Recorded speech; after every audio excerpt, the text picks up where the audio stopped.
Minha irmã exigiu que eu cantasse na festa de formatura dela 8 semanas após uma cirurgia nas cordas vocais que poderia encerrar minha carreira. Eu dei a ela uma celebração que ela jamais vai esquecer. Minha irmã Bridie arruinou minha audição para Juilliard quando eu tinha 17 anos. Ela tinha 19 e já era a preferida da família. Na noite antes da minha audição, ela contou para nossos pais que eu estava saindo escondido para festas. Mentira total. Minha mãe me puniu, pegou as chaves do meu carro e disse que eu teria que pegar o ônibus para a audição na manhã seguinte.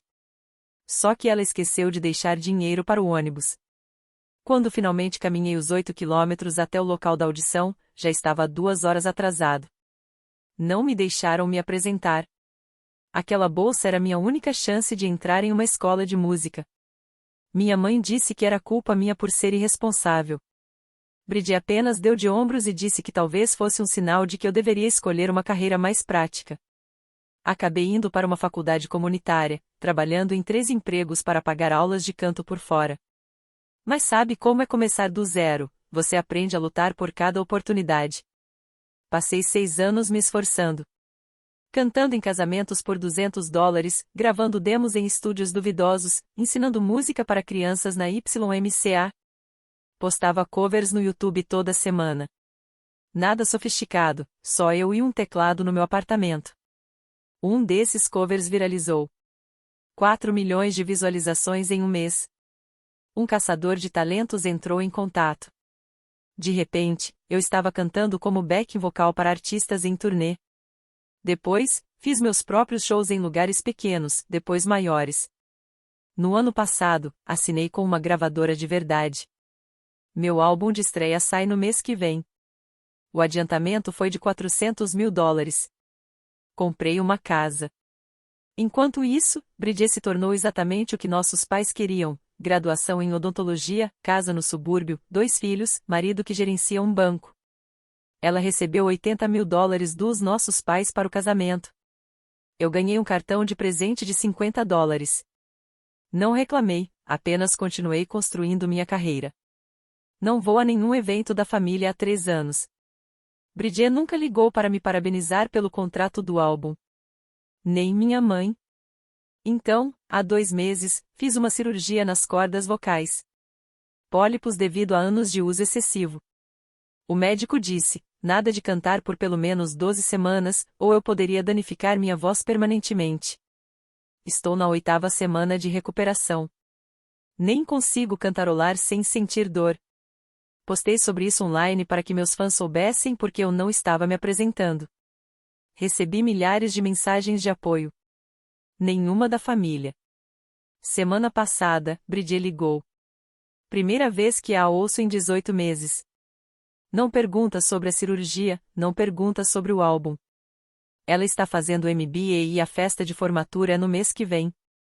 Quer que eu cante nela.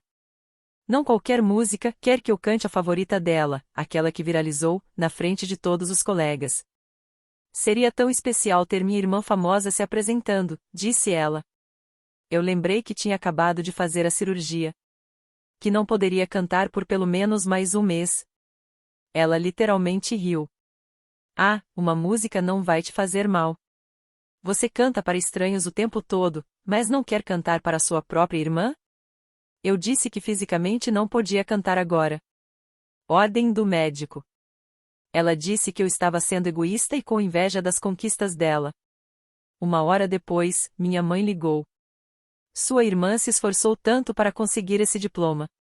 O mínimo que você pode fazer é apoiá-la. Eu expliquei sobre a cirurgia de novo. Ela disse que eu estava exagerando, que eu poderia cantar uma música se realmente quisesse. Que Bridie já tinha contado para todos os amigos que eu iria cantar. Que eu estava envergonhando a família por estar sendo difícil. As ligações não pararam. Todo santo dia, minha mãe, Bridie, até o marido da Bridie, Justin, dizendo: só faça lip sync se precisar. Tome pastilhas para a garganta. Pare de punir a Bridie por ser bem-sucedida. O senso de direito dela era insano. Queriam que eu arriscasse toda a minha carreira, minha voz, meu sustento, pela festa da Bridie. A mesma irmã que destruiu minha chance de entrar na escola de música. Ontem, eu já tinha tido bastante. Liguei para minha amiga Louise, que também é minha gerente, e disse que precisava que ela me acompanhasse para resolver os assuntos de família. Ela conhece toda a minha história com eles. Nem hesitou. Dirigimos 6 horas até a cidade da Bridget. A festa de formatura era hoje. Um grande e chique clube de campo. Provavelmente custou uns 100 mil reais. Entramos exatamente quando a Bridget estava fazendo um discurso sobre sua trajetória e conquistas. Ela me viu e o rosto dela se iluminou. Anunciou para todo mundo que a irmã dela, a artista gravada, havia chegado para se apresentar. Toda a sala se voltou para mim. 200 de pessoas, colegas de classe, professores, maridos, colegas de trabalho. Minha mãe estava radiante, como se tivesse organizado tudo. Caminhei direto até o microfone. Bridget me entregou, já abrindo a faixa de acompanhamento no celular. Obrigada, Bridget, eu disse, minha voz ecoando pelos alto-falantes. Mas não vou cantar hoje, nem jamais vou cantar nos seus eventos. Veja, quando alguém sabota sua audição para Juilliard aos 17 anos, mente para te punir na véspera e te tira sua única chance de entrar na escola de música, você aprende a não sacrificar sua carreira por essa pessoa, especialmente quando ela exige que você cante 8 semanas após uma cirurgia nas cordas vocais. Isso poderia acabar com sua carreira se você se machucasse ainda mais. Mas parabéns pelo MBA. A cor desapareceu do rosto dela. Minha mãe avançou em minha direção e me deu um tapa forte. O segurança se colocou entre nós antes que ela pudesse golpear novamente. Luiz segurou meu braço e me puxou para longe do microfone. O clube inteiro ficou em silêncio. 200 pessoas nos observando. O rosto da Bridget passou de branco a vermelho intenso. A boca dela se abriu, mas nada saiu. Eu podia ouvir os colegas do MBA dela cochichando entre si. Um deles estava gravando com o celular. Luiz manteve a mão no meu ombro e me guiou para a saída. Minhas pernas tremiam, mas continuei andando. A multidão se abriu enquanto passávamos. Alguém soltou um suspiro. Uma mulher colocou a mão sobre a boca. O marido da Bridget, Dustin, estava parado perto do bar, o copo a meio caminho dos lábios. Minha mãe começou a gritar algo atrás de nós, mas Luiz não deixou eu parar. Passamos pelas portas duplas e entramos no saguão. O gerente do clube nos olhou confuso. Luiz não desacelerou. Ele me conduziu direto até a entrada principal e para o estacionamento. O ar frio bateu no meu rosto e minhas mãos começaram a tremer. Tremiam de verdade. Como se eu não conseguisse controlá-las. Luiz destravou o carro e abriu a porta do passageiro. Entrei e meu corpo inteiro começou a tremer. Ele fechou a porta e correu para o lado do motorista. Meu celular vibrou na minha bolsa. Depois de novo, e de novo, sem parar. Luiz pegou minha bolsa, tirou o celular e desligou. A tela ficou escura. Ele me entregou uma garrafa de água do porta-copos. Tentei abrir, mas minhas mãos tremiam demais. Ele pegou de volta e abriu para mim. Bebi um pouco de água. Minha bochecha doía onde minha mãe me acertou. A pele estava quente e rígida. Luiz ligou o carro e saiu do estacionamento. Olhei para trás, para o prédio do clube. Pessoas saíam pelas portas da frente. Bridget estava lá, de braços cruzados. Minha mãe ao lado, apontando para o carro do Luiz. Viramos para a estrada principal e elas desapareceram da vista. Luiz dirigiu por 1 hora antes de qualquer um de nós dizer algo. Fiquei olhando pela janela, vendo as placas da estrada passando. Árvores, prédios, postos de gasolina. Meu rosto ainda doía. A garganta estava apertada, mesmo sem eu ter tentado falar ou cantar. Luiz ficava olhando para mim a cada poucos minutos, certificando-se de que eu estava bem. O sol começou a se pôr e o céu se tornou laranja e rosa. Pensei sobre o que eu acabará de fazer. Levantar na frente de todas aquelas pessoas e contar o que Bridget fez, o que a mãe fez. Anos ficando quieta e aguentando tudo. E agora todo mundo sabia. Os colegas da Bridget sabiam. Os professores dela sabiam. Os amigos de trabalho do marido dela sabiam. Eu falei a minha verdade depois de todo esse tempo. Mas meu rosto doía, e eu já conseguia imaginar as ligações chegando, as mensagens, os recados de voz, minha mãe gritando comigo, Bridget me chamando de nomes horríveis. Meu pai provavelmente nem ligaria, como sempre. Luiz estendeu a mão e apertou a minha por um segundo, depois colocou de volta no volante. A estrada se estendia à nossa frente. Ainda faltavam 5 horas até chegarmos em casa. Paramos em uma área de descanso no meio do caminho. Luiz precisava abastecer e eu precisava ir ao banheiro. Minhas pernas estavam rígidas de tanto tempo sentada. Entrei no prédio da parada. As luzes fluorescentes zumbiam acima da minha cabeça. O banheiro estava vazio. Entrei em um box e, depois, saí para lavar as mãos. Foi então que vi meu reflexo no espelho. Uma marca vermelha cobria minha bochecha esquerda. Vermelho intenso, como se alguém tivesse pintado ali. As bordas já começavam a ficar roxas, formando um hematoma. Toquei suavemente e estremeci. Doía mais do que eu imaginava. A porta se abriu e uma mulher mais velha entrou. Ela me olhou e seus olhos foram direto para minha bochecha. A expressão dela mudou, preocupada, apreensiva. Olhei para o lado e sequei as mãos. Luiz estava esperando do lado de fora. Ele viu meu rosto e apertou a mandíbula. Pegou o celular e o levantou. Eu não entendi de início, mas então ele apontou para minha bochecha. Ele queria tirar uma foto, documentação, prova. Eu assenti. Ele tirou 3 fotos de ângulos diferentes. O flash me fez piscar. Guardou o celular sem dizer por que queria as fotos. Nós dois sabíamos, só por precaução. Voltamos para o carro e dirigimos o resto do caminho para casa. Luiz entrou na minha garagem à meia-noite. A casa estava escura. Saí com tanta pressa ontem que esqueci de deixar alguma luz acesa. Luiz desligou o motor, mas não se moveu para sair. Olhou para mim sob a luz fraca do poste. Disse que ia ficar no quarto de hóspedes. Não perguntou, apenas disse. Fiquei grata. A adrenalina da festa estava passando e eu me senti exausta, pesada, como se meu corpo pesasse o dobro do normal. Entramos e eu mostrei a Luiz onde era o quarto de hóspedes. Lençóis limpos já estavam na cama, da última vez que ele ficou. Ele disse boa noite e fechou a porta. Fui para meu quarto e sentei na beira da cama. Ainda estava com o vestido da festa. Meu celular continuava desligado na bolsa. Não liguei ainda. Não queria ver as mensagens. Minha bochecha latejava. Toquei de novo e a dor se espalhou pelo meu maxilar. Levantei e olhei no espelho do banheiro. O hematoma parecia pior agora. Roxo mais escuro se espalhando pelo osso da bochecha. Tirei o vestido e coloquei calça de moletom e camiseta. Lavei o rosto cuidadosamente ao redor do machucado. Escovei os dentes. Fui para a cama. Mas não consegui dormir. Fiquei olhando para o teto, pensando no que eu tinha feito. No que aconteceria depois. O que isso significava para minha família, para minha carreira, para tudo. Acordei com a luz do sol entrando pela janela do meu quarto. Meu celular ainda estava desligado. Liguei e esperei ele iniciar. A tela acendeu e as notificações começaram a chegar sem parar. Chamadas perdidas, mensagens de texto, recados de voz. O número só aumentava.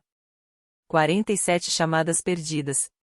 A maioria de números que eu não reconhecia. Alguns da Bridget, alguns da minha mãe, alguns do Dusty. Abri minhas mensagens. Bridget tinha me enviado uma longa mensagem às 2 da manhã. Todos os nomes horríveis que ela conseguiu pensar, me chamando de invejosa, amarga, patética, dizendo que eu arruinei o dia especial dela porque não suportava vê-la ter sucesso, que eu era uma fracassada que culpava os outros pelos meus problemas, que eu deveria sentir vergonha de mim mesma. Apaguei sem terminar de ler. Minha mãe deixou um recado de voz. Coloquei no viva voz. A voz dela estava fria e raivosa. Disse que eu não era mais bem-vinda nos eventos da família. Que eu os envergonhei na frente de pessoas importantes. Que Bridget trabalhou duro pelo MBA e eu nem consegui ser solidária por um dia. Que ela sentia vergonha de me chamar de filha. O recado terminou. Fiquei ali segurando o celular. Minha bochecha ainda doía. O hematoma provavelmente estava pior hoje. Levantei e fui para a cozinha. Luiz já estava preparando o café da manhã, ovos e torradas. Café no bule. Ele olhou para mim quando entrei e perguntou como eu tinha dormido. Eu disse: não muito bem. Ele assentiu, como se esperasse isso, e me serviu uma xícara de café. Sentamos à mesa e comemos. Mostrei a ele algumas das mensagens, os textos da Bridget, o recado de voz da mãe. Ele leu tudo com atenção. O rosto dele endureceu quando terminou. Devemos documentar tudo, disse ele. Salvar todas as mensagens. Guardar as fotos do seu hematoma. O tapa aconteceu na frente de 200 testemunhas. Se isso piorasse ou se eles tentassem algo legalmente, teríamos provas. Eu não tinha certeza se queria seguir por esse caminho. Tomar medidas legais contra minha própria mãe parecia errado, mesmo depois de tudo. Mas Louise disse que deveríamos nos preparar, só por precaução. Ter tudo documentado e organizado. Eu concordei. Passamos a próxima hora fazendo capturas de tela das mensagens e organizando arquivos, criando uma linha do tempo dos eventos, anotando o que aconteceu na festa enquanto estava fresco na minha memória. Luiz foi meticuloso, profissional. Era por isso que ele era um ótimo gerente. Meu celular tocou às 9 horas da manhã. Número desconhecido. Quase não atendi, mas Luiz me fez um sinal com a cabeça. Atendi e ouvi a voz de uma mulher, profissional. Ela disse que se chamava Natalia e que era minha publicista. Eu havia esquecido que a gravadora havia me designado uma publicista no mês passado. Só tínhamos conversado uma vez. Ela perguntou se eu tinha visto o que estava acontecendo online. Eu disse que não. Ela contou que um vídeo da confusão estava circulando. Alguém na festa filmou tudo. Eu no microfone, contando para todos o que Bridget tinha feito. Minha mãe me batendo, Louise me puxando para longe. O vídeo foi postado na noite passada e já tinha milhares de visualizações, milhares de compartilhamentos. Pessoas comentando sem parar. Natalia disse que viria para falar sobre como controlar os danos. Pediu meu endereço. Eu dei. Ela disse que chegaria em 2 horas. A ligação terminou. Eu e Luiz nos entreolhamos. Um vídeo. Claro, alguém filmou. Todo mundo hoje em dia grava tudo com o celular em festas. Senti náusea. Não porque me arrependi do que disse, mas porque agora estava lá para sempre. Não dava para voltar atrás. Não dava para fingir que não aconteceu. Natalia apareceu exatamente 2 horas depois. Era mais jovem do que eu esperava, talvez uns 30 anos. Vestida profissionalmente, blazer e jeans bonitos. Tinha uma bolsa de laptop no ombro. Luísa deixou entrar e nos sentamos na sala de estar. Ela abriu o laptop e puxou o vídeo, perguntando se eu queria assistir. Eu disse que sim. Ela virou a tela para mim e apertou o play. Lá estava eu, andando até o microfone, Bridget me entregando com um sorriso enorme. Então minha voz ecoando pelos alto-falantes, contando para todos sobre a audição para Juilliard, sobre o sabotamento, sobre a cirurgia, sobre o risco que corri com minha carreira. A câmera tremia um pouco, mas captou tudo. O rosto da Bridget ficando pálido. Minha mãe caminhando em minha direção. O tapa. O som dele ecoando na minha sala silenciosa. Louise me puxando para trás. A reação da plateia. Suspiros e sussurros. O vídeo terminou. Natalia fechou o laptop. Olhou para mim e disse: isso pode realmente ajudar sua carreira em vez de prejudicá-la. Fiquei olhando para ela. Ela explicou que as pessoas estavam respondendo com um apoio esmagador. Os comentários criticavam Bridget e minha mãe pelo comportamento delas, elogiavam minha coragem de enfrentar a pressão da família, falavam sobre como eu fui corajosa, autêntica. O vídeo já tinha 500 mil de visualizações.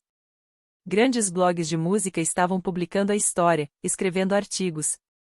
Natalia pegou o celular e me mostrou algumas manchetes.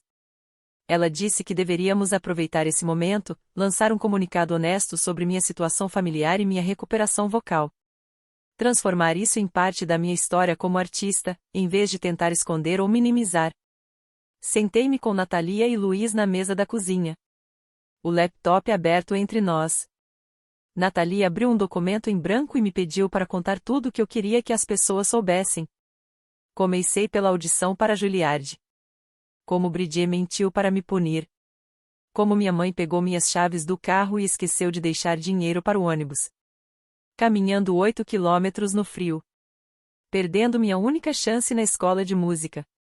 Natalia digitava enquanto eu falava. Depois, contei sobre a cirurgia, os pólipos, a orientação do médico de 12 semanas sem cantar. Como eu estava apenas na 8ª semana de recuperação. Como cantar agora poderia danificar permanentemente minha voz. Como Bridget ligou depois de 18 meses de silêncio exigindo que eu me apresentasse. Como toda a família me pressionou por dias. Natalia continuava digitando.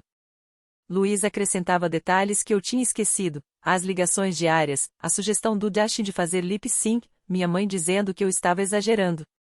Quando terminei de falar, Natalia leu o comunicado para nós.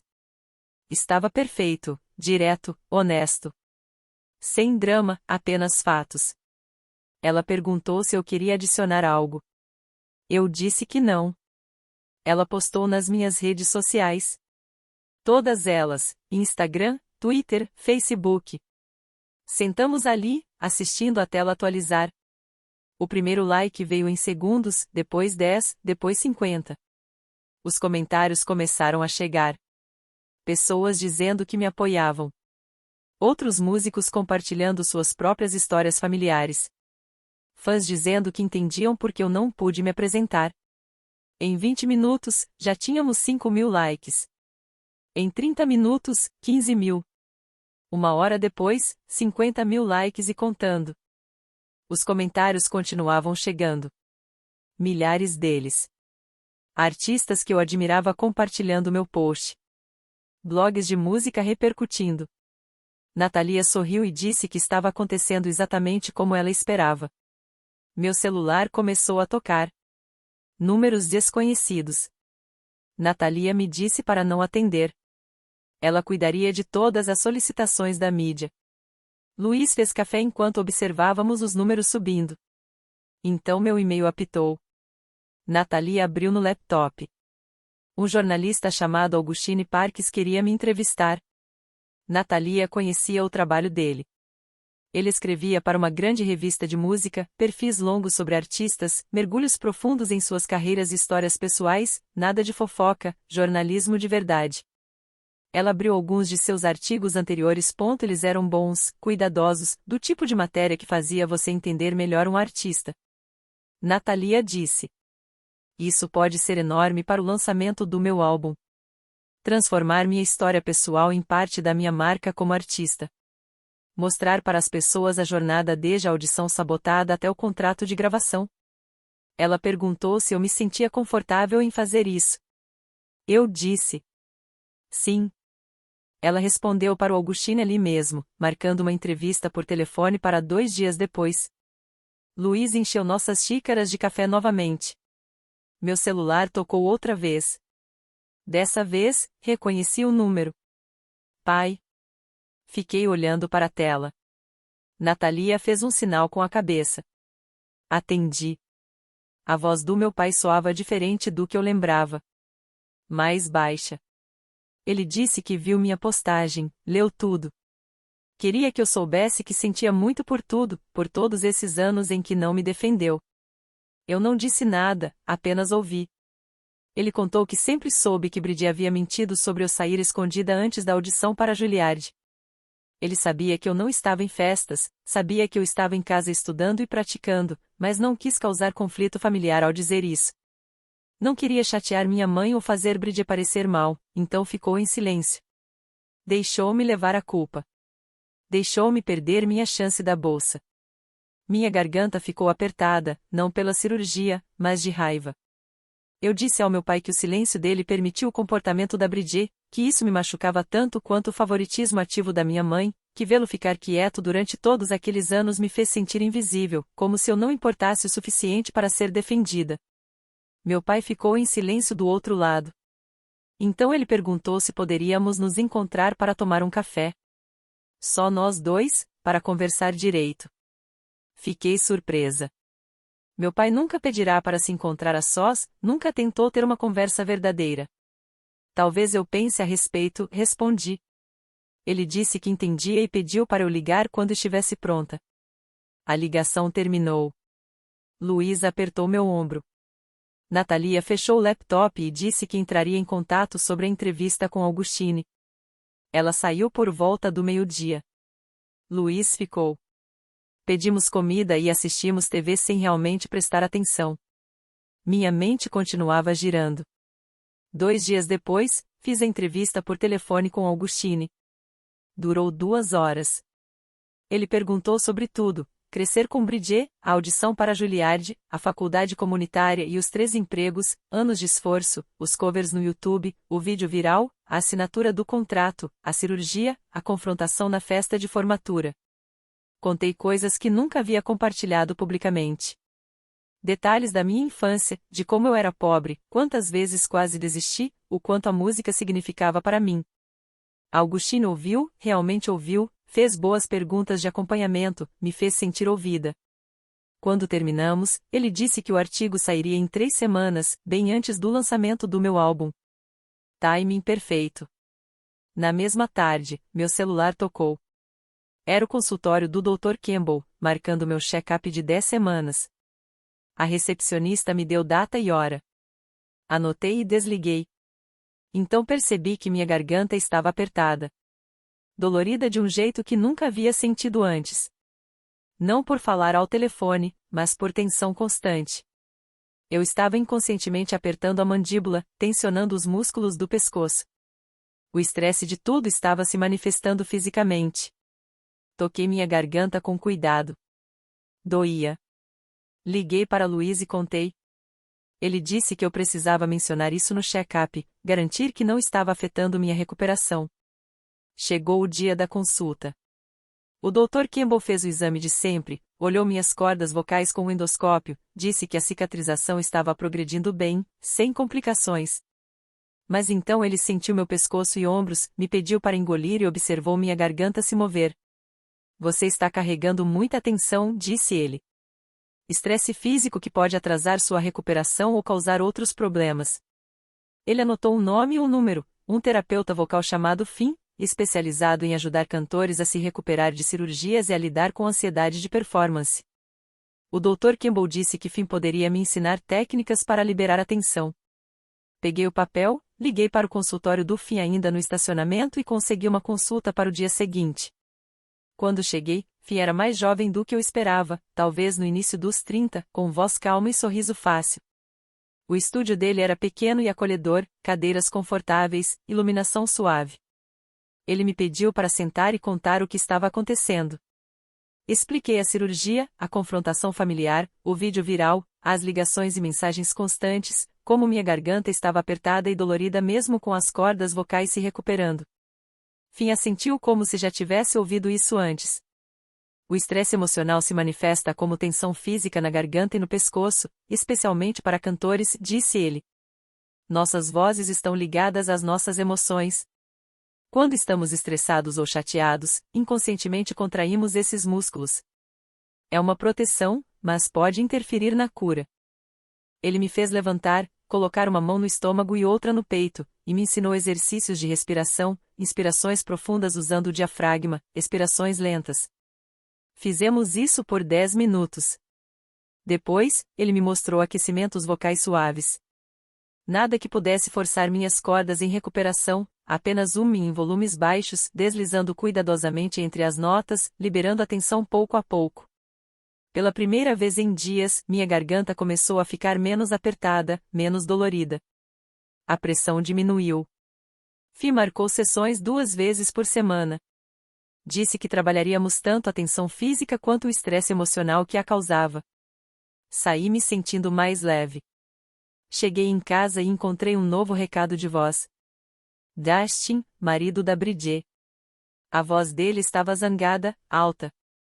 Ele disse que eu tinha arruinado a celebração da Bridget, feito ela passar vergonha na frente dos colegas, que ela estava devastada e humilhada, que eu era uma egoísta em busca de atenção que não conseguia deixá-la ter um dia especial. O recado durou 2 minutos, cada palavra pingando raiva. Eu toquei para Luiz ouvir quando ele chegou naquela noite. A mandíbula dele se apertou, o instinto protetor entrou em ação com força. Ele queria ligar para Justin de volta, xingá-lo, me defender. Coloquei a mão no braço dele e disse para deixar pra lá. Envolver-se só pioraria as coisas, daria mais munição, mais motivos para que se fizessem de vítima. Luiz não gostou, mas concordou. Apaguei o número do Justin do meu celular para não ser tentada a responder. No dia seguinte, meu celular começou a explodir de notificações. O vídeo atingiu 2 milhões de visualizações durante a noite. Minhas redes sociais estavam cheias de mensagens de pessoas que eu não conhecia. Repórteres, jornalistas, produtores de TV, todos queriam falar sobre o que aconteceu na festa. Luiz chegou cedo com o café e o laptop. Mostrou os números. O vídeo estava em todo lugar. Blogs de entretenimento, sites de música, até sites de notícias comuns estavam publicando. As pessoas compartilhavam com comentários sobre famílias tóxicas e a importância de se defender. O apoio era avassalador. Natalia ligou pontualmente às 8 da manhã. A voz dela estava animada, mas controlada.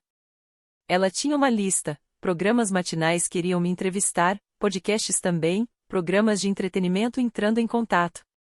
Precisamos ser inteligentes sobre isso, disse ela. Escolher a plataforma certa. Contar minha história da maneira correta. Passamos 2 horas no telefone analisando as opções. Alguns lugares só queriam drama, distorceriam minhas palavras para sensacionalismo. Outros pareciam mais interessados na história real, na minha jornada, em como cheguei até aqui. Natalia mencionou um jornalista chamado Augustine. Ele escrevia para uma grande revista de música, fazia perfis longos de artistas, matérias realmente profundas sobre suas vidas e carreiras, nada de fofoca, nada de clickbait, histórias de verdade. Ela disse que ele tinha entrado em contato especificamente, queria fazer uma matéria sobre mim. Pesquisei sobre ele, li alguns artigos. Eram bons. Ele deixava as pessoas contarem suas histórias sem fazê-las parecer falsas ou dramáticas. Fazia perguntas reais, recebia respostas reais. Disse a Natalia para marcar. Augustine me ligou naquela tarde. A voz dele era calma, profissional. Ele explicou o que queria, um perfil completo, meu histórico, a história de Juilliard, como construí minha carreira do nada. A cirurgia, a situação familiar, tudo. Ele disse que queria 2 horas ao telefone, talvez mais, se necessário, apenas eu falando, ele ouvindo e fazendo perguntas. Concordei. Marcamos para o dia seguinte. Quando Augustine ligou, eu estava nervosa, mas ele tornou tudo fácil. Começou com perguntas simples: onde eu cresci, quando comecei a cantar. Ele não apressou nada. Deixou eu falar. Realmente ouviu. Contei sobre meus 17 anos, sobre Bridget mentindo para me punir, sobre caminhar 8 quilômetros até a audição e chegar atrasada, sobre minha mãe dizendo que era minha culpa, sobre Bridget sugerindo que eu escolhesse outra carreira. Ele perguntou como eu me senti. Eu disse a verdade: aquilo me destruiu. Aquela bolsa era tudo. Minha única saída, minha única chance de ter a vida que eu queria. Quando desapareceu, senti que meu futuro desapareceu junto. Mas depois eu fiquei com raiva, decidi provar que eles estavam todos errados. Ele perguntou sobre a faculdade comunitária, os 3 empregos, as aulas de canto que eu paguei sozinha, os covers no YouTube. Contei sobre enviar vídeos toda semana por anos, como a maioria recebia talvez 100 visualizações, mas eu continuava porque o que mais eu poderia fazer? Então um vídeo chamou a atenção. 4 milhões de visualizações em um mês. O Scout entrando em contato, tudo mudando. Augustine quis saber sobre os anos de esforço, cantar em casamentos por $200, gravar em estúdios precários, dar aulas de música para crianças no YMCA. Descrevi tudo, o cansaço, as dúvidas, os momentos em que quase desisti, mas também as pequenas conquistas.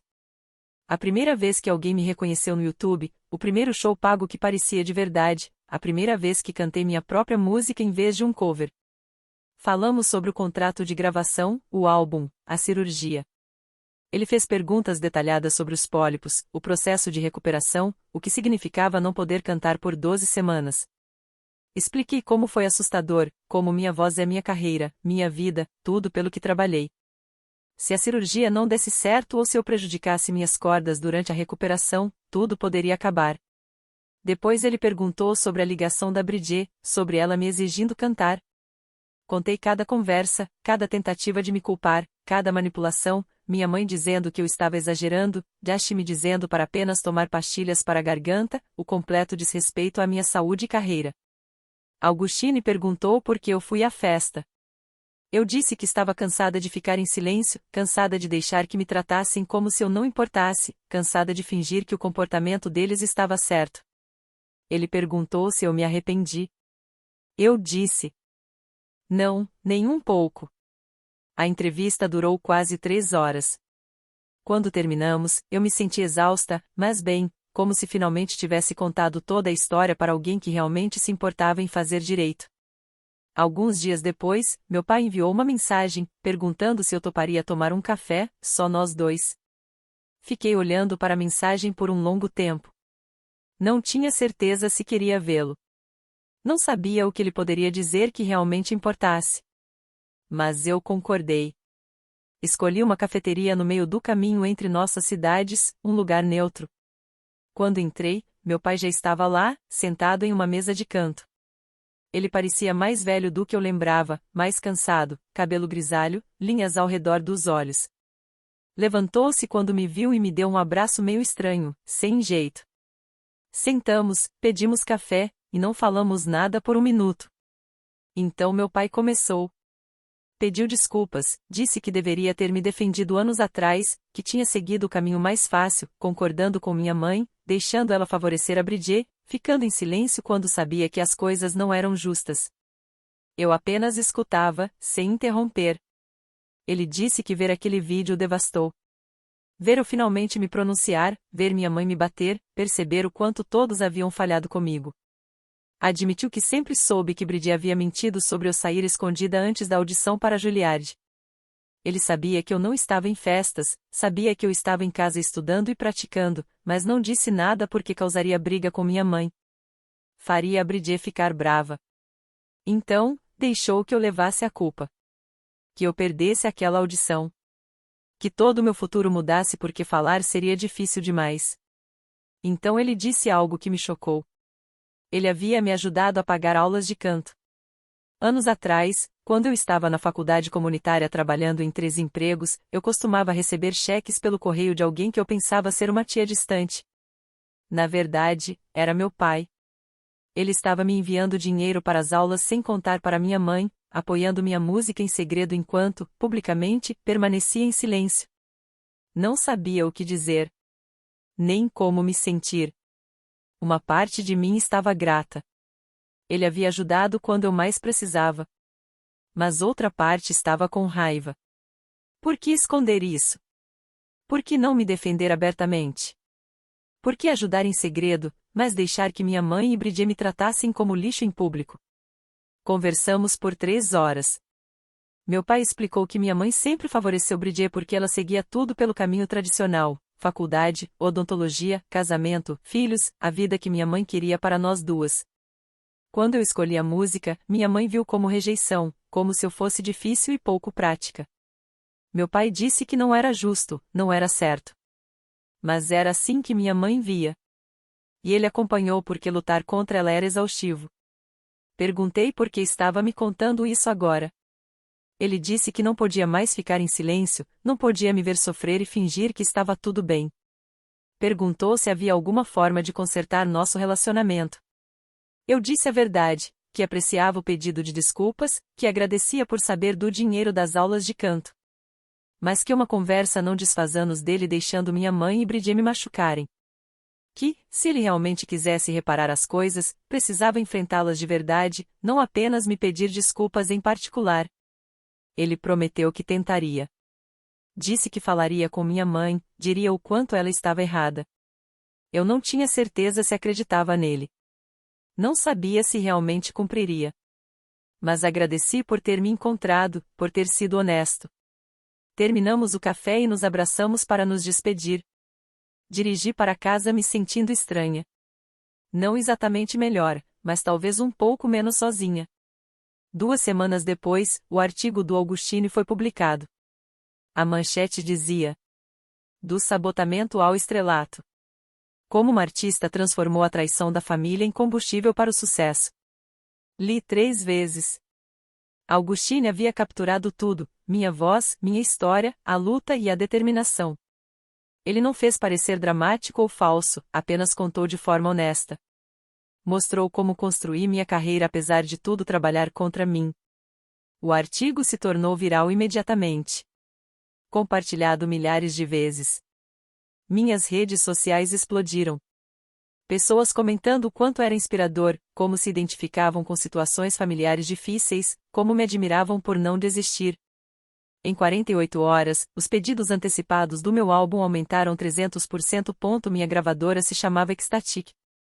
Eles queriam antecipar a data de lançamento em 2 semanas, aproveitar toda essa atenção, o que significava que eu precisaria estar pronta para a promoção mais cedo do que planejado, mais entrevistas, mais conteúdo, mais de tudo. Natalia já estava trabalhando nisso. Ela me marcou para um grande programa matinal em 3 semanas, logo após meu check-up de 12 semanas com o Dr. Campbell. Se ele me desse liberação para cantar de novo, eu poderia apresentar meu single ao vivo na televisão nacional. O timing era perfeito. Assustador, mas perfeito. Então Bridget publicou um longo desabafo nas redes sociais. Me chamou de mentirosa. Disse que eu inventei a história de Juilliard para fazer publicidade, afirmou que nossa família sempre apoiou minha carreira musical, que eu estava distorcendo os fatos para me fazer de vítima, que ela nunca sabotou nada. O post era desesperado, raivoso, cheio de mentiras que qualquer um que nos conhecesse poderia enxergar, mas ela publicou assim mesmo, provavelmente esperando controlar a narrativa e se fazer parecer melhor. Deu completamente errado. 3 horas depois, pessoas começaram a postar capturas de tela antigas. Uma mostrava Bridget comentando no meu canal do YouTube há 4 anos, dizendo que meus covers eram amadores e embaraçosos. Outra era do Facebook dela, em que dizia a alguém que eu estava perdendo tempo com música e que deveria conseguir um emprego de verdade. Um rapaz que estudou conosco no colégio postou que lembrava de Bridget se gabando de me ter colocado de castigo antes da minha audição para Juilliard. Disse que ela riu disso em uma festa naquela mesma semana. Mais gente começou a se manifestar. Uma colega do curso de odontologia de Bridget contou que ela roubou notas de pesquisa e passou como se fosse trabalho dela. Alguém do programa de MBA postou sobre Bridget ter prejudicado um colega durante um projeto em grupo para se destacar. As provas continuavam chegando, capturas de tela, fotos, relatos detalhados com datas e testemunhas. Cada hora trazia novas evidências de que Bridget era exatamente como eu disse.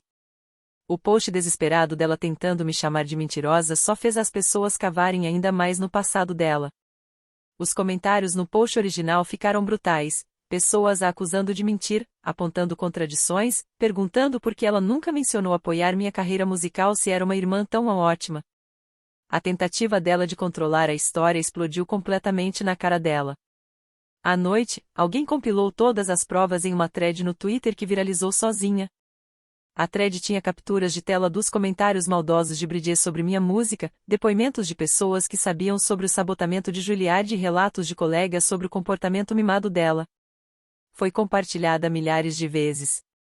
Meu celular vibrou com uma notificação de voicemail por volta das 20 horas. A voz da minha mãe veio pelo alto-falante, ao mesmo tempo raivosa e trêmula. Ela disse que eu precisava fazer uma declaração pública defendendo Bridget imediatamente.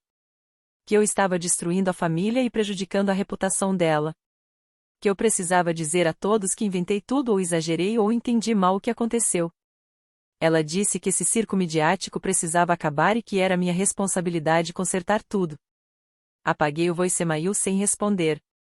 Luiz estava sentado à minha frente, na mesa da cozinha, com o laptop aberto. Passamos as próximas 2 horas planejando minha agenda de promoção do álbum. Ele incluiu tempo extra de descanso entre os compromissos, agendou entrevistas mais curtas, garantiu que nada pudesse forçar minha voz antes de eu estar totalmente recuperada. Planejamos conteúdos que eu pudesse criar sem precisar cantar. Vídeos de bastidores, sessões de perguntas e respostas, ensaios fotográficos para a capa do álbum. Luiz entendia minhas limitações e trabalhou em torno delas, em vez de me pressionar a fazer mais do que eu podia. 3 dias depois, encontrei Finn em seu estúdio para nossa primeira sessão juntos. Ele me fez fazer exercícios suaves de humming, que pareciam estranhos depois de semanas de silêncio. Trabalhamos técnicas de respiração que liberavam a tensão no meu pescoço e ombros. Ele observava minha postura cuidadosamente e corrigia pequenos detalhes que ajudariam minha voz a se curar corretamente. Finn disse que minha disciplina o impressionava. A maioria dos cantores se esforça demais rápido demais e atrasa a recuperação. Ele me disse que minha voz voltaria mais forte do que antes porque eu estava aprendendo a técnica correta durante o processo de cura. Começamos a nos encontrar 3 vezes por semana. Cada sessão se baseava na anterior, com exercícios suaves que aumentavam gradualmente de dificuldade. Finn monitorava tudo de perto e ajustava os exercícios conforme meu pescoço e minha garganta se sentiam a cada dia. Meu check-up de 11 semanas com o Dr. Campbell aconteceu numa terça-feira de manhã. Ele examinou minhas cordas vocais com o endoscópio e assentiu ao olhar as imagens na tela. Disse que a cicatrização estava excelente. Sem inflamação ou complicações. Se tudo permanecesse assim na marca das 12 semanas, ele me liberaria para começar a cantar novamente, com algumas limitações, apresentações curtas apenas no primeiro mês após a liberação, nada que exigisse demais da minha voz. Passei os dias fazendo trabalho promocional que não exigia canto. Um fotógrafo veio à minha casa para uma sessão de fotos para a capa do álbum. Experimentamos diferentes roupas e iluminação por 6 horas. Gravei vídeos para as redes sociais, falando sobre meu processo criativo e as histórias por trás de cada música. Fiz entrevistas escritas para blogs e revistas de música. O descanso vocal forçado, na verdade, me ajudou a desenvolver outras partes da minha carreira artística. Aprendi a comunicar minha música de novas maneiras. Meu celular tocou enquanto eu editava fotos para o Instagram. O número do meu pai apareceu na tela. Atendi e ele soava cansado. Contou que havia confrontado minha mãe sobre tudo, sobre o incidente de Juilliard e como ela me tratou ao longo dos anos em comparação com a Bridget. Disse que não foi bem e que agora mal se falavam. Mas, finalmente, disse o que precisava ser dito, mesmo que tenha causado uma grande briga. Agradeci por ele ter se posicionado por mim. Então contei a verdade, uma conversa não desfazia anos dele permitindo que minha mãe e Bridget me machucassem enquanto ele permanecia em silêncio. Que aquela apreciação não era o mesmo que perdão. Ele disse que entendia e perguntou se poderíamos ter encontros regulares para tomar café e reconstruir nosso relacionamento aos poucos, realmente trabalhar para consertar as coisas em vez de apenas pedir desculpas. Concordei em tentar. O check-up de 12 semanas chegou numa quinta-feira de manhã. O Dr. Campbell fez um exame completo que durou quase 1 hora. Verificou minhas cordas vocais de vários ângulos, me fez fazer exercícios vocais suaves enquanto monitorava, revisou todas as minhas anotações de progresso com Finn. Então sorriu e disse que minhas cordas vocais haviam cicatrizado lindamente, sem complicações. Ele me liberou oficialmente para começar a cantar novamente, com aumentos graduais de intensidade ao longo do mês seguinte. Eu podia fazer apresentações curtas, mas precisava evitar qualquer coisa muito exigente pelas próximas 4 semanas. Depois disso, comecei a chorar ali mesmo no consultório. Não lágrimas de tristeza, lágrimas de alívio, daquelas que você não consegue parar porque passou 3 meses segurando a respiração esperando ouvir aquelas palavras. Luiz levantou-se da cadeira e me abraçou enquanto o Dr. Campbell sorria e imprimia meu documento de liberação. Minha voz estava voltando. Eu podia cantar de novo. O Dr. Campbell me lembrou de ir com calma e me deu uma lista de restrições para o próximo mês, nada de apresentações com mais de 30 minutos, sem gritar, muita água e descanso entre as sessões. Assenti e enxuguei o rosto com um lenço que ele me entregou. Luiz me levou direto ao estúdio do Finn, porque eu já tinha mandado uma mensagem contando a boa notícia e ele queria começar a trabalhar comigo imediatamente. Finn havia liberado a tarde toda só para isso. Encontrou-nos na porta com o maior sorriso e me levou para a sala de prática, onde já havia montado equipamento de gravação, caso minha voz estivesse boa o suficiente para registrar. Luiz sentou-se no sofá encostado na parede enquanto Finn e eu ficávamos perto do piano. Finn começou com os exercícios de aquecimento mais suaves, primeiro humming, depois escalas simples. Minha garganta estava apertada de nervosismo, mas o som que saiu era claro. Diferente de antes, mas de um jeito bom. Os olhos de Finn se abriram, e ele fez um gesto para que eu continuasse. Passamos por exercícios progressivamente mais difíceis, e minha voz se sentia mais forte a cada um. A cirurgia havia removido os pólipos que causavam tensão por anos. A técnica correta que aprendi durante a recuperação me deu mais controle. Meu tom estava mais claro e rico do que antes da cirurgia. Finn gravou tudo e reproduziu para mim. Mal reconheci minha própria voz. Soava profissional, polida, como a voz de alguém que realmente havia chegado lá. Luiz sorria do sofá e Finn não parava de dizer que não acreditava em como eu estava soando tão bem logo após a liberação. Passamos 2 horas naquele estúdio e, no final, eu estava cantando músicas de verdade, curtas, com controle de respiração cuidadoso, mas músicas reais, com letra e emoção. Finn gravou vídeo da minha performance e a filmagem ficou incrível, natural, crua e verdadeira. Natália ligou enquanto assistíamos à reprodução e eu a coloquei no Viva Voz. Ela queria postar o vídeo imediatamente, com uma legenda sobre resiliência e recuperação. Concordei e mandei o arquivo. Ela postou em menos de 20 minutos. A resposta foi imediata e esmagadora. Centenas de comentários chegaram na primeira hora. Milhares de curtidas e compartilhamentos. Pessoas dizendo que choraram ao me ver cantar de novo. Outros artistas comentando com apoio e parabéns. Fãs compartilhando suas próprias histórias de superação. O vídeo atingiu 100.000 visualizações ainda naquela noite. Finn agendou 3 sessões extras comigo na semana seguinte para me ajudar a ganhar força com segurança. A apresentação no programa matinal seria em 5 dias, e precisávamos garantir que eu estivesse pronta. Pratiquei meu single todos os dias com Finn monitorando de perto, garantindo que eu não me esforçasse demais. Ele ajustava minha técnica de maneiras pequenas, mas que faziam enormes diferenças, me mostrou como apoiar melhor a respiração e reduzir a tensão na mandíbula. Minha voz estava forte e eu estava mais animada do que nervosa para me apresentar na televisão nacional. Esse era o momento pelo qual eu havia trabalhado nas últimas 12 semanas. No 4º dia antes da apresentação, meu pai ligou. Ele soava desconfortável e eu percebi imediatamente que algo estava errado. Ele me contou que Bridie havia pedido para ele passar uma mensagem. Ela queria se desculpar e conversar. Fiquei em silêncio e deixei ele terminar. Ele disse que contou a Bridie que ela precisava fazer uma reflexão séria sobre seu comportamento, que não podia apenas se desculpar porque a repercussão pública estava afetando sua reputação e carreira. Ele disse que não tinha certeza se o desejo dela de conversar era genuíno ou estratégico. Agradeci ao meu pai por ser honesto comigo. Então contei a ele que não estava pronta para falar com Bridie e talvez nunca estivesse. Que alguns relacionamentos não podem ser consertados, não importa quanto alguém se desculpe. Que eu estava focando em construir a vida e a carreira que queria, em vez de tentar consertar uma dinâmica familiar que já estava quebrada muito antes da festa de formatura. Meu pai disse que entendia e que tinha orgulho de mim por estabelecer limites.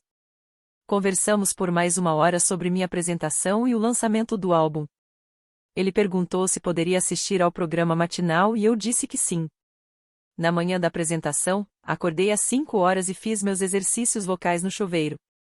Luiz me buscou às 6 horas e seguimos para o estúdio. Natália nos encontrou lá com meu figurino e minha maquiadora. A sala de espera era pequena, mas confortável, e passei 1 hora me preparando enquanto revisava meus pontos de fala para a entrevista. A apresentadora foi simpática quando nos encontramos nos bastidores e disse que adorava minha história, que inspiraria muitas pessoas. Entrei no palco às 8h30 e o público do estúdio aplaudiu. A entrevista durou 6 minutos e falei sobre a recuperação da cirurgia e sobre encontrar minha voz, tanto literal quanto figurativamente. Depois, apresentei meu single ao vivo, com uma pequena banda me acompanhando. Minha voz estava forte e clara, e acertei todas as notas perfeitamente. O público me deu uma ovação de pé. O vídeo da apresentação foi postado online imediatamente após o fim do programa e se tornou viral em poucas horas, 5 milhões de visualizações em 24 horas. Comentários de pessoas do mundo todo começaram a chegar. Blogs de música e sites de entretenimento escreveram artigos sobre meu retorno. Meu celular não parou de vibrar o dia todo. 2 dias depois, meu álbum foi lançado. Passei o dia do lançamento fazendo entrevistas para a rádio e promovendo nas redes sociais. Luiz monitorava obsessivamente os números de vendas e me enviava atualizações a cada momento. Ao final da primeira semana, o álbum estreou na terceira posição das paradas, a maior venda de estreia na primeira semana que minha gravadora tinha visto de um artista novo em anos. A combinação da minha história, da qualidade da música e de toda a repercussão criou o lançamento perfeito. Minha gravadora fez uma pequena comemoração em seu escritório, e todos continuavam me parabenizando. Luiz e eu fomos ao meu restaurante favorito naquela noite para celebrar de verdade. Apenas nós dois, em um canto tranquilo. Ele pediu champanhe e disse que estava orgulhoso de como eu havia lidado com tudo, desde a confrontação familiar até a recuperação. Sentei ali e percebi que enfrentar minha família havia sido aterrorizante, mas necessário. Isso abriu portas que eu nem sabia que existiam, me deu permissão para parar de aceitar o tratamento deles e começar a construir algo melhor. 6 meses se passaram. Eu estava em uma turnê nacional, me apresentando em lugares que antes eu só sonhava. Shows esgotados nas maiores cidades. Fãs cantando cada palavra junto comigo. Minha voz estava mais forte do que nunca, e eu tinha construído uma carreira nos meus próprios termos, sem apoio ou aprovação da família. Meu pai e eu nos encontrávamos para tomar café a cada poucas semanas, e nosso relacionamento estava melhorando lentamente. Ele começava a se posicionar mais em relação à minha mãe e a estabelecer seus próprios limites. Mas eu já havia aceitado que minha mãe e Bridget talvez nunca mais fizessem parte da minha vida, e estava genuinamente bem com isso. Eu havia encontrado minha própria família em Luiz, Finn, Natália e nos fãs que apoiavam minha música. Pessoas que comemoravam meu sucesso em vez de ressentir. Que apareciam quando eu precisava. Que acreditavam em mim mesmo quando eu não acreditava em mim mesma. Isso era suficiente.